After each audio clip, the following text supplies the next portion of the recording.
si Mara mo na, Choy. Sira ka rep. Kung ano pa man, may gubaka mo na nga generator, gabakal man ko sina. Choy, meron ka na, Choy?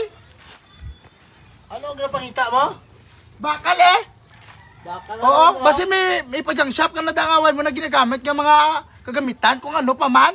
Bakit nagpasok-pasok ka na wala ka nagataw po? Nagtapo ko gani dito kaginasay mo, di ba? Bungol ka, oh. Do kawatan ka karon, balal mo may git kami da. Way kagataw po ka, sulod ka lang dayon. Di mga kika pa, hindi. Itareo, Pamaligyan mo lang na. Oo. Oo, gabakal mo ko sini. tagpila kilo sini. Kiluhong ko anay eh. May timbangan ka nga dala? Wala ko timbangan. Ta, paano ka magbakal sa mga bakal kung ay kagali timbangan niya dala? Call me paliwanag lang ko si mo, Choy. 10 years na ko di sa obra ko nga mo sini. Balaan ko na. Tansya ko lang na. Tansya. Oo. Sige daw. 2 ka kilo in 1/4. Tipila to. 3. So muna kasi, 3. Tag 12 ang kilo sa bakal, sabi mo 3 lang. Italayin mo sa young shop! Di ba? Magagastusan ka pa pamasahe. Ganun lang rin. Pariyo lang. 3 lang ito. Wala ko piso. Kindi ko na lang. Oh. Ay, wag na. Wag na. Pati dito may kindi, ano ka, tiyangge. Hindi ko na ibaligya. Wala nga ako bariya. Hindi ko na nasa ibaligya.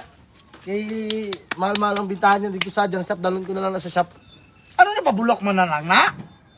Kaunon mo na? Hindi ko na kaunan niya. Padumi-dumi lang na sa kapaligiran, no? Isulod na natin sa, sa akong sa kubag.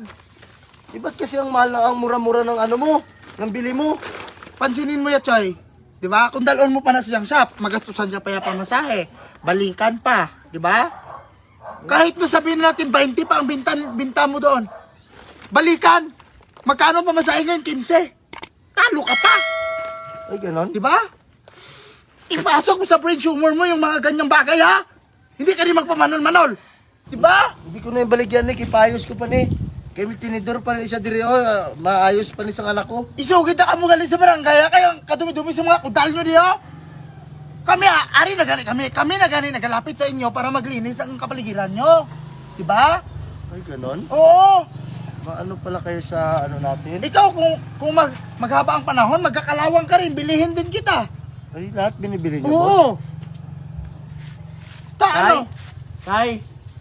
Ano? Ibili na lang dito tayo mga bakal dito, tay. Sa bagay, wala na rin talagang pulos yan. Magkano ba bili mo dyan? Tres yan, pero wala ka bariya ang 5 ko, kaya kindi na lang binayad ko. Hindi, ano ka, tangge? Tapos, 3 lang. Normalize na. Hindi na tayo, hindi na. Ipabulok ko na lang yung kasabili ng 3 pesos. Huwag na lang daw. Huwag na lang. O sige, magpunta ako barangay. Bakit? Sabihin ko, grabe karumi ang mga ano nyo rito, kudal. Ay, naano mo na sa imo ya? Sobra. Ilubong ko na lang na sa balas. Hindi mo magbalik yan na. Lubong na lang ni tag 3 yung bakal niyo. May Ilumong tindi sa pa. balas? Makakaon ka mo pala sa akon. Di kung hindi namin bintaw. Ibenta nyo na lang sa akin. Buti. Diba? Magkano bilhin niyo ng mga buti? Ang buti? 100 piso. 100 piraso na tala, piso lang na. Oh, piso lang na. Baklong mo na, piso. Dito na lang ko sa 3 piso 3 piso? 3 bilog. 3 Grabe ka, bubo! Kung dalahin mo pa yung sa palengke, gagastusan ka pa rin ng pamasahe. Di ba? May top down man kami. Isipin mo 3 beses. May top down kayo. Pagkasulina mo ya. Ganun pa rin yun. Palingki yan lang sa unahan. Sa unahan?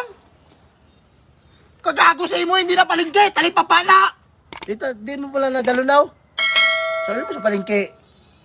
Kung ikaw ang magdala sa palengke, bibiliin talaga yung 3 piso. Ito, pako. Yuta mo eh. Balak mo na. Katulog ko barangay ah. Kamu man magsisi, hindi man ko. Basi padimulis na din yung lugar nyo. Eh damo kalawang. Ang tatay mo kagina? Ang tatay mo? Do pa ako ang itsura. Wiset.